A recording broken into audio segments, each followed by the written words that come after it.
Marilah kita berdoa. Ya Tuhan Allah, di dalam Yesus Kristus dengan pengentaran Roh Kudus, berkenanlah Engkau bagi kami dalam peribadatan jemaat di hari Minggu 17 Mei 2020 ini, untuk boleh dituntun lagi oleh firman-Mu, dan kami akan membacanya. Berilah kami kemampuan, kekuatan hikmat dari sorgawi untuk membaca dan merenungkannya. Di dalam nama Tuhan Yesus kami berdoa. Amin.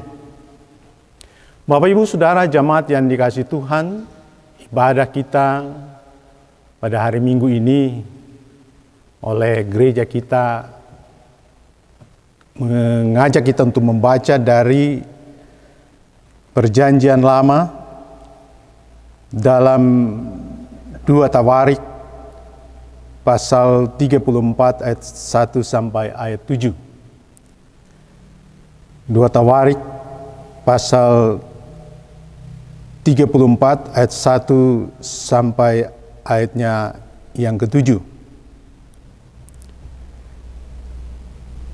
Firman Tuhan berkata, Yosia berumur 8 tahun pada waktu ia menjadi raja, dan 31 tahun lamanya ia memerintah di Yerusalem. Ia melakukan apa yang benar di mata Tuhan dan hidup seperti Daud, bapa leluhurnya, dan tidak menyimpang ke kanan atau ke kiri. Pada tahun ke-8 dari pemerintahannya, ketika ia masih muda belia, ia mulai mencari Allah Daud, bapa leluhurnya, dan pada tahun ke-12 ia mulai mentahirkan Yehuda dan Yerusalem daripada bukit-bukit pengorbanan, tiang-tiang berhala, patung-patung pahatan dan patung-patung tuangan. Mesbah-mesbah Baal dirobohkan di hadapannya. Ia menghancurkan pedupaan-pedupaan yang ada di atasnya. Ia meremukan dan menghancurkan tiang-tiang berhala, patung-patung pahatan dan patung-patung tuangan, dan menghamburkannya ke atas kuburan orang-orang yang mempersembahkan korban kepada berhala-berhala itu. Tulang-tulang pada para imam dibakarnya di atas mesbah-mesbah mereka. Demikianlah ia mentahirkan Yehuda dan Yerusalem, juga di kota-kota Manasye, Efraim, dan Simeon, sampai di kota-kota Naftali yang di mana-mana telah menjadi reruntuhan. Ia merobohkan segala mesbah dan tiang berhala, meremukan segala patung pahatan serta menghancurkannya dan menghancurkan semua pendupaan di seluruh tanah Israel. Sesudah itu ia kembali ke Yerusalem. Demikian bacaan firman Tuhan kita pada saat ini. Shalom, damai di hati. Jemaat yang dikasihi Tuhan, bersyukur kita karena sampai hari ini diberi kesempatan untuk beribadah kepada Tuhan, meski masih dalam situasi sulit dan terbatas karena pandemi COVID-19. Sampai hari ini jika dihitung dari surat Badan Pekerja Majelis Sinode tanggal 20 Maret 2020, di mana pelaksanaan ibadah perayaan Minggu ke-5 Sengsara Tuhan Yesus pada tanggal 22 Maret harus dilaksanakan di rumah. Maka sudah 9 kali hari Minggu kita melaksanakan ibadah rumah.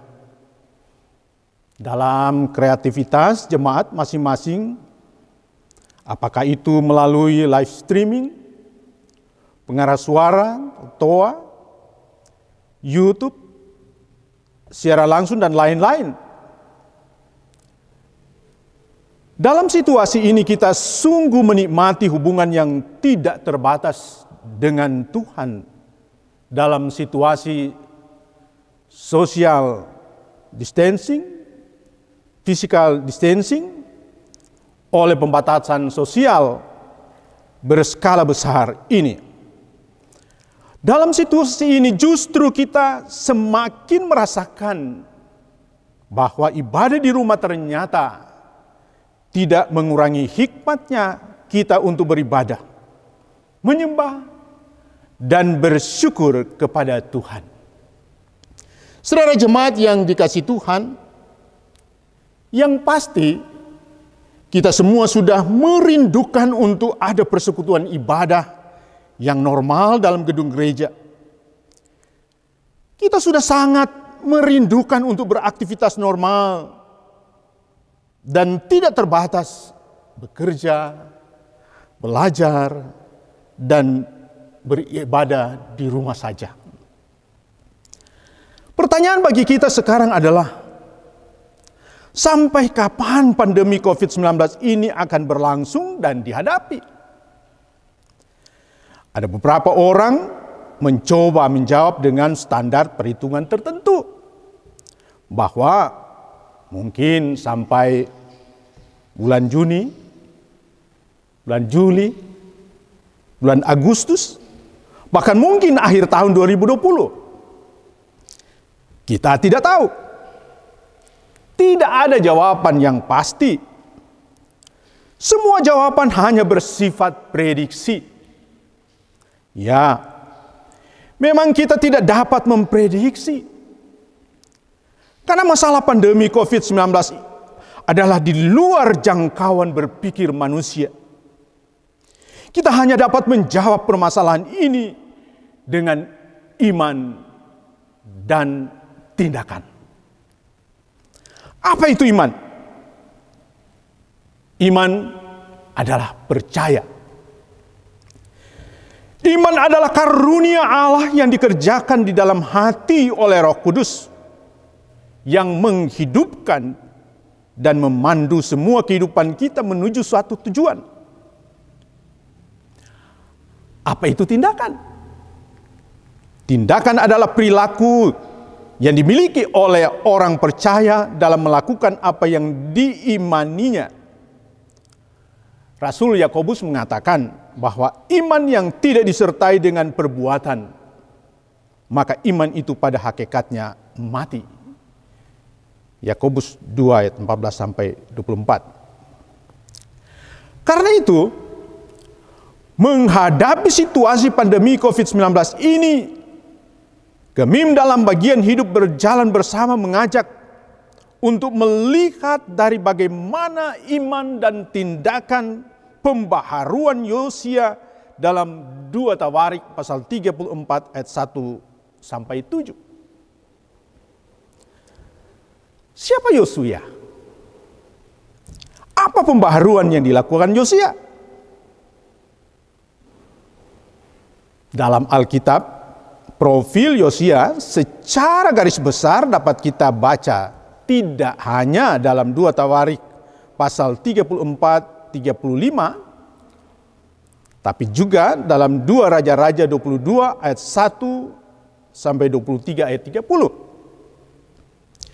Nah, dalam bagian-bagian Alkitab ini memberikan orientasi jelas siapa dan bagaimana pembaharuan Yosia. Dia adalah Raja Yehuda ke-16 pada umur 8 tahun dan memerintah 31 tahun lamanya.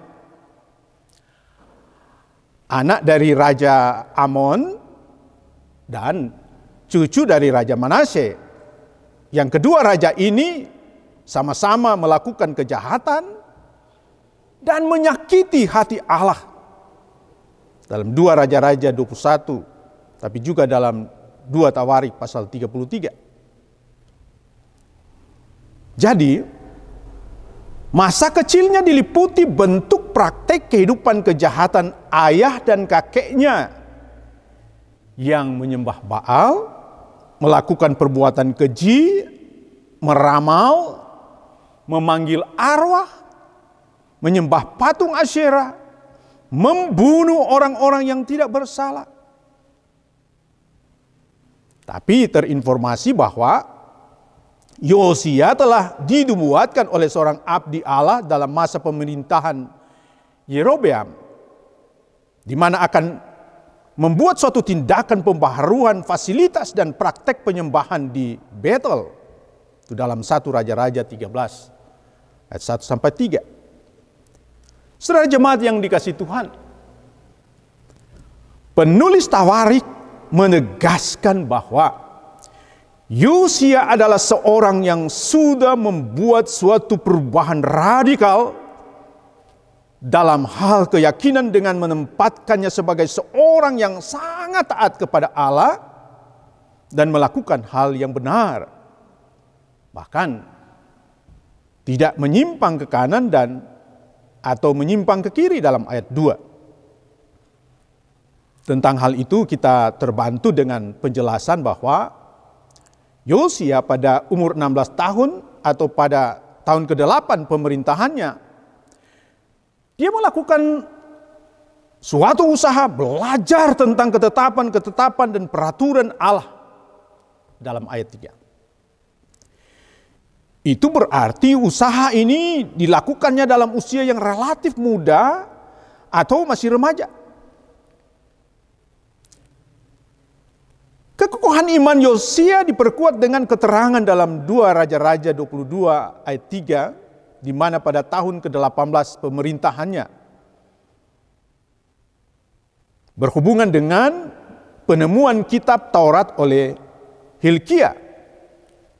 Bagian ini jelas bahwa iman dari Yosia telah bertumbuh dari keinginan untuk belajar dan berkomitmen untuk tetap setia kepada Tuhan. Dan iman inilah yang telah mendorong Yosia melakukan tindakan restorasi fasilitas-fasilitas penyembahan.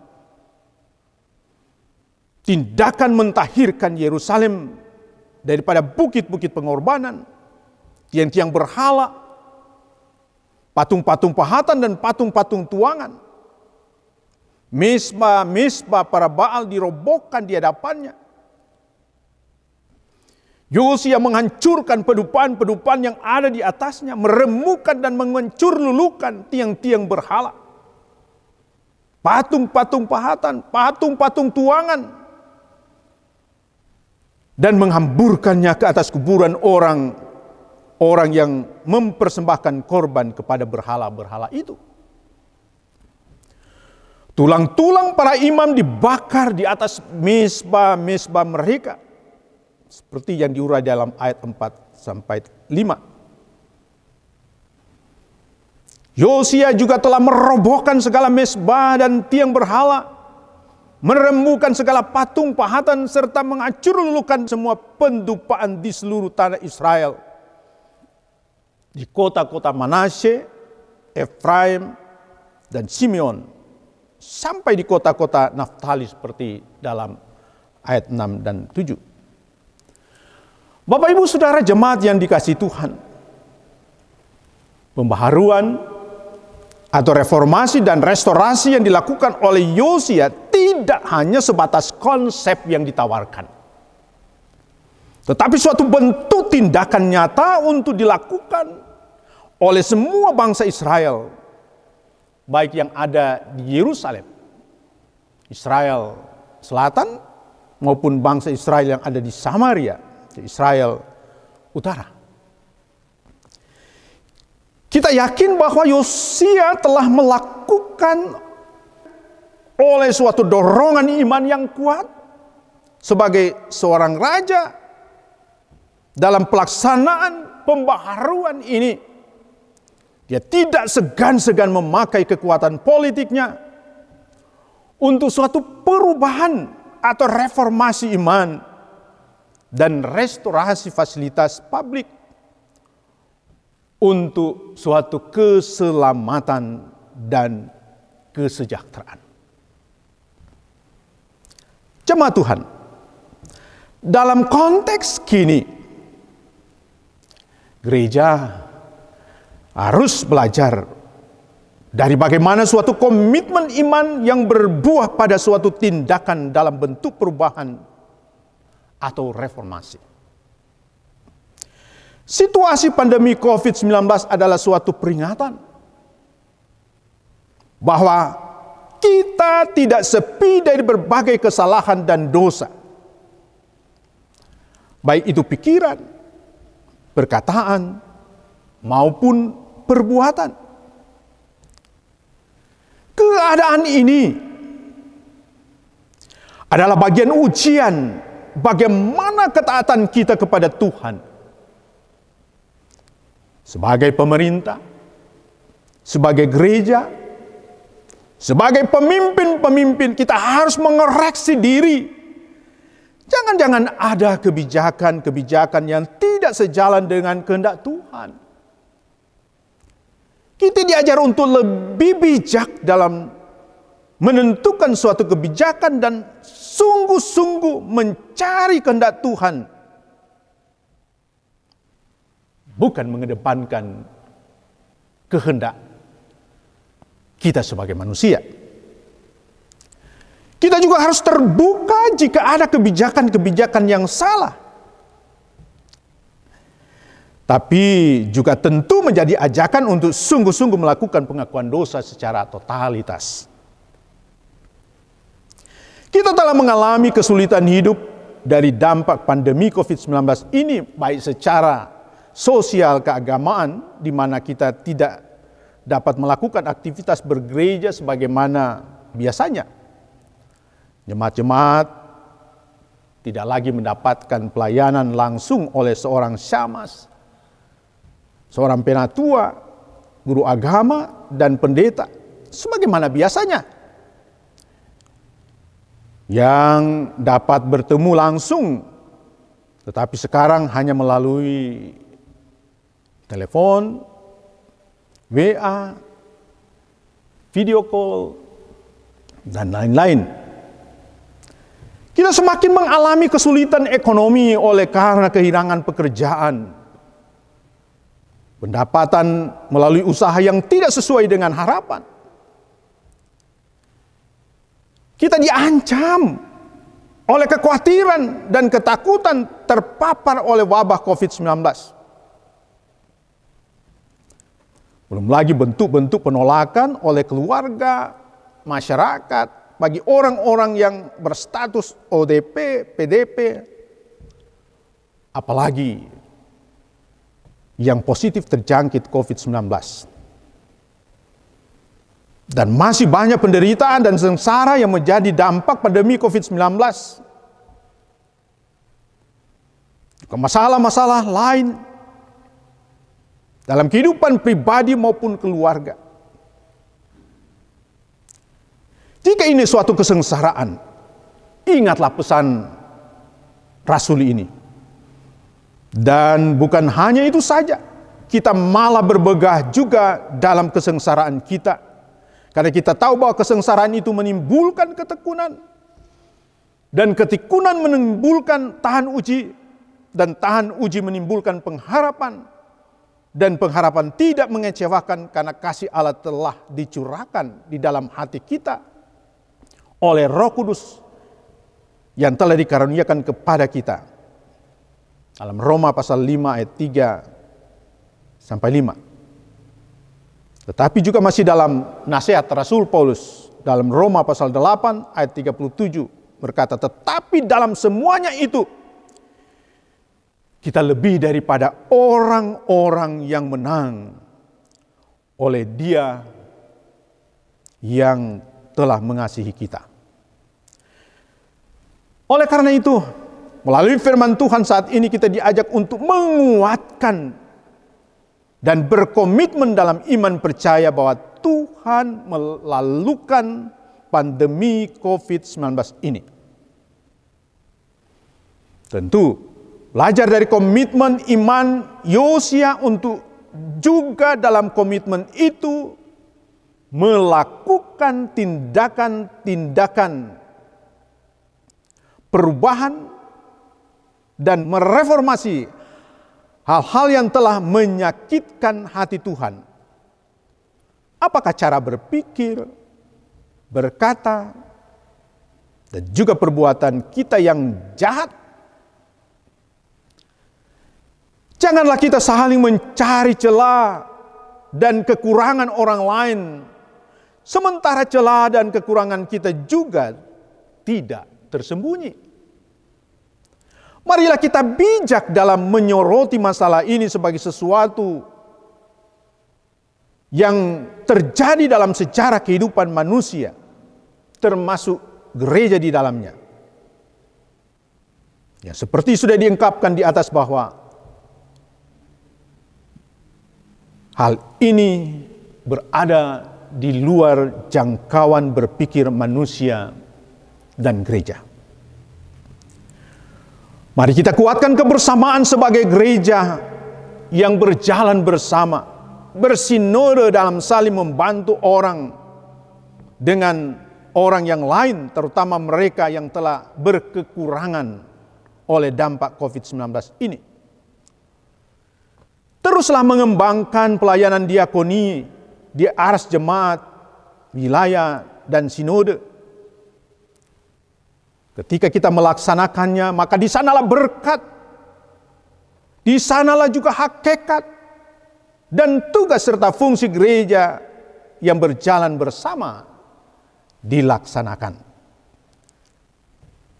Di sanalah kekuatan gereja, dan gereja masih Injili di Minasa diberkati. Ingatlah nasihat Rasul Paulus. Sebab jika kamu rela untuk memberi, maka pemberianmu akan diterima. Kalau pemberianmu itu berdasarkan apa yang ada padamu, bukan berdasarkan apa yang tidak ada padamu. Sebab kamu dibebani bukanlah supaya orang-orang lain mendapat keringanan, tetapi supaya ada keseimbangan. Maka hendaklah sekarang ini kelebihan kamu mencukupkan kekurangan mereka, agar kelebihan mereka kemudian mencukupkan kekurangan kamu, supaya ada keseimbangan. 2 Korintus 8 ayat 12-14.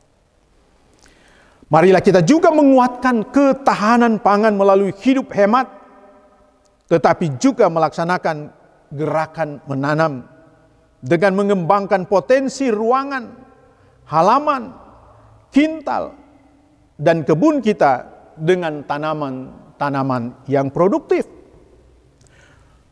Bersatu melawan pandemi COVID-19 dengan mengikuti semua anjuran pemerintah dengan iman dan tindakan.